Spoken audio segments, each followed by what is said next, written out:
vous imaginez très bien et vous le vivez sans doute dans votre chair, l'impact de cette crise sanitaire qui dure maintenant depuis 1 an sur le plan psychologique et psychiatrique est très très importante.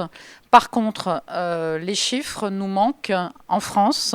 Santé publique France, dont je suis d'ailleurs la référente parlementaire, a lancé une étude qui s'appelle Coviprev, qui démontre qu'il y a maintenant une augmentation de la consommation des psychotropes, à la fois anxiolytiques, antidépresseurs.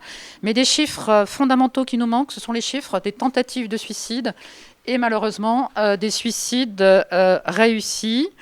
Chiffres qui nous ont été promis cette semaine après plusieurs relances, puisqu'il y a eu une commission des affaires sociales à l'Assemblée parlementaire, à l'Assemblée nationale, et que le délégué ministériel, Franck Bellivier, nous a donné quelques informations très importantes.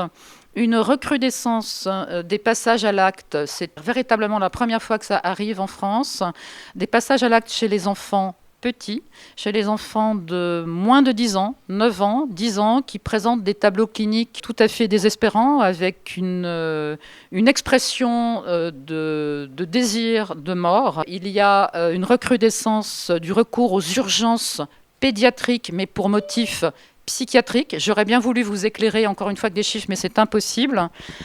Également, un axe, un point d'attention pour les adolescents de moins de 15 ans qui présentent des tableaux cliniques de souffrance psychique absolument gravissimes. Donc j'espère qu'à la prochaine conférence de presse, nous pourrons éclairer mes propos par des précisions chiffrées.